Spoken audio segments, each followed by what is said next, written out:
Gaaffiin qaba isinirra. Okay.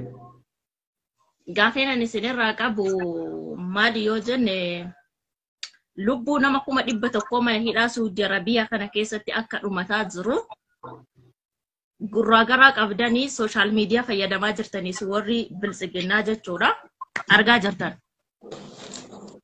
Lubbuu ilma namaatiif falmataa jirtani miti. Akkas. Eega lubbuu ilma namaatiif falmataa jiraatanii lubbuu ilma namaa 100 as keessatti dhumataa jirtu maa falmachuu dhibdan maa galchuu dhabdan rakkoo isin galchuu dhabdanii maali? Wanni kun akkam nu godhe waa ijoollee karaatti si dhabdu wanni namni keenya irra kataa jiru. Namni mana hidhaa jiru kaafaawwan ni jirti, shaneen ni jirti, juuntaan ni jira, paartii xiqqaa akka sabatti. Kun hundinuu paartii ofii deeggaraa ture. Arda waliin dhufee qabame. Bara Mallasi bara Hayilamaarami ijoolleen keenya beestaalii Itoophiyaa irraa dhufanii shaanxaa baatanii shaanxaadhaa Itoophiyaa galaa turan. Wallahi kabajaa guddaa qabna. Garuu bara Abiyyi maaliif kabajaa dhabne natti mimeeti qondaala bilisiginnaati. Bara Abiyyi kana maaliif kabajaa dhabne? Wanna tamana gaafatti gaafa bara Mallasiitiin bara Hayilamaarami qabaa gaarii qabnaa namni keenya fuudhaan ammayee boorsaa galee hatta ammoo namni keenya hin dararamee maaliif namni keenya gatamee baraka yoo jedhu mootummaa Itoophiyaa irratti dalagamuu argi. Maal godhe? Shira paartiin siyaasaa achi keessa nama ijaaratee dalagu kana cabsu Leencoo Baatii asirraa fuudhee erge. Yaa Leencoo Baatiidha gorsaa muummicha ministeeraati. Fuudhamee erge. Maaliif? Caasaan deemaa jiru wanni akka biyyatti biyya kanatti deemaa jiru akka diigamu. Gaafis irraa qaba Leencoo Baatii haga dhufe ji'a meeqa haga keessa jiru ni beekna. Dubartii kenna balaaxaa irratti wanta akka dubartii kabajamu jira. Hin jiru. Rabbi isinii hin cinqineeyyu. Dubartii ulaagaalee ji'arraa ulaagaalee maaltu akka isii gaafatu ati ilmoo qabda. Haadha manaa qabda obboleetti qabda haadha qabda. Ulaagaalee maaltu isii barbaachisa ji'arraa ni beekna.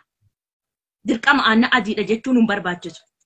Dubartii keenya yeroo shorta asii fuudheetiin qolamata isii qabee dhiiteeta ulfa garaa qabdu ulfa garaa baasee tadahuu geettee jirtu jechuun akkasiin fuudhee mana hidhaatti darbateetiin balaaxaa irratti balaaxaa qorraa irratti waqtiin kun qorraa irratti dahaa jirtu. Mal Hayilamaariyaam doofaa bara isaa kabajamne bara Mustafaa Mallasiin dhiisi Hayilamaariyaam isa doofaa san bara isaa kabajamne. Mallaqa yoo harka duwwaallee nu qabanii jedhan mallaqa nu kennanii biyya galchaa tura ijoollee keenya. Tokkoon quba qaba. Mootummoota dabalanii wanni garaniif siibee jira. Siyaasa wanni hatta wanni nama keenya miidhe. Siyaasa kalli walli siyaasa jaladhaa ijoolleen kun namni miiliyoona lakkaa'amu as keessatti siyaasaadhaan walitti hin fidina. Kun paartii kaafaa'u ilaallatu abaa'oo dhageeffadhu muste abaa'oo ilaallatu kaafaa'u ilaallatu bilisiginnaa ilaallatu kun Oromoo fi sabab sabalamni biyyatti san keessa jirtu ilaallata. Fayyaadhaa ta'e. Uummanni Oromoodhaa Minisoota 50,000 oltu jira. Siyaasni janis ta'e kan irraa dhufe 5,000 oltu jira. Yoo xiqqaate isteeta 50 keessa uummanni Oromoo keessa cinaa miiliyoonaa jira.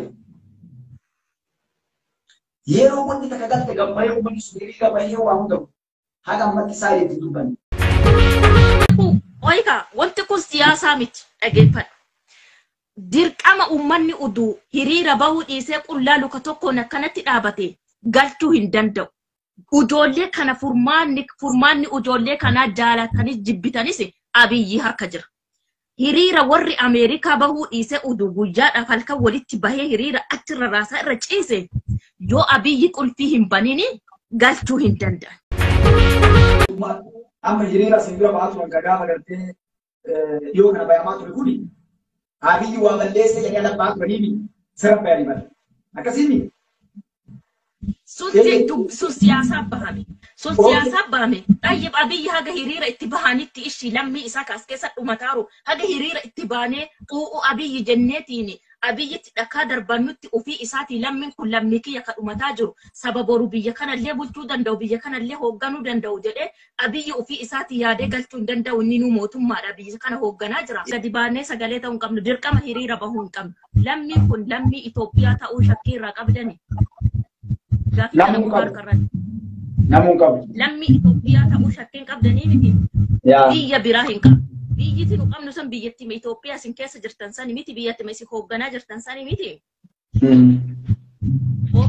Eega akkas ta'e lammi 100 kana asitti fixanii mee biyya kam lammi kan bulchuu deemtan. Lamni dalagachuu manaa ba'ee qaaduu machooti kun gara fedhee ta'e siyaasaadhaan. Leencoo baatii as ta'aa jiru kun lammi 100 as keessatti yoo dhumate mee maal godhuufi jidaara arabaa qofaa mana arabaa girgiddaa arabaa keessa taa'eeti wanti inni bulchu maali wanti inni godhu maali as keessatti lammi 100 yoo as keessatti dhumate. Ta'ee uummanni kee dalagachaa jiruufi maqaa siyaasaati danqaan achii dhufellee kana. Iba siimaa ufti. Furmaata qofaan godha.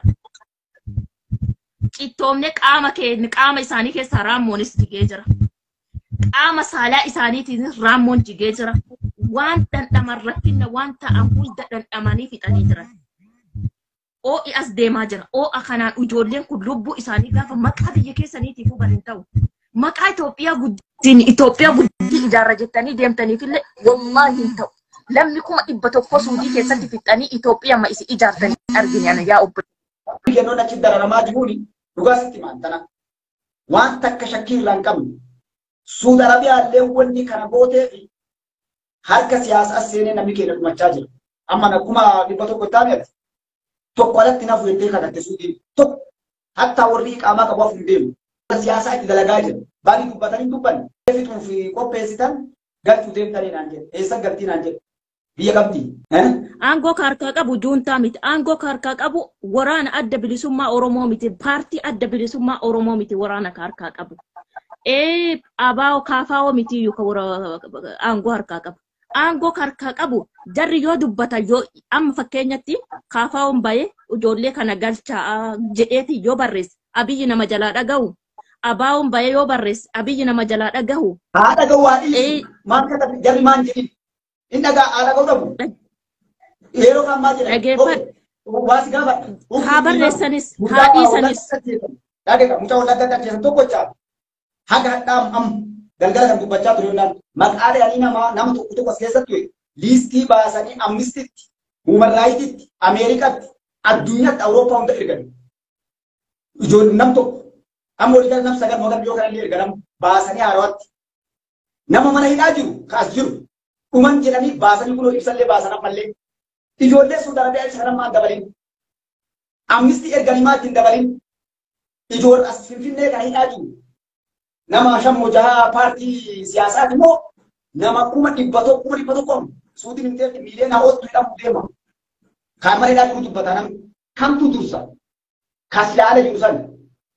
Barmootummaan addatti hin qabu. Mormaa jedhee barmootummaa eega mootummaa mormite baadiyyisaa kanarraa baaftee dubbattaa jiran. Paartii siyaasaati kan ana dura dubbatu kas dura dubbatu. Hin dubbanne. Bari Mustafa asirratti ammallee waan siin galletu jira. Wanti kun siyaasattuu nun galtu gara siyaasaa si deemsisaa jira. Siyaasatti hin deemin asirratti. Paartiin kamuu irraa dubbatu hin qabu. Dubbii kana dubbiintu abiyyi harka jirti. Dhiiroo isin dhugama rabbi yoo dhala namaatiif falmattu jira. Cinqiin namni keenya keessa laala waa siima uti jedhifa manaa godhi. Mootummaa Itoophiyaatti waliin siyaasaa irra cabe isaati bara. Addunyaa guutuutti. Dippiloomaasii mootummaa Itoophiyaati. Yoo namni kun gale dippiloomaasii addunyaatiif isaa bu'aa qaba. Yoo namni kun achi bu'aa namni tokko wanta caba isaati. Lamni isaa kana.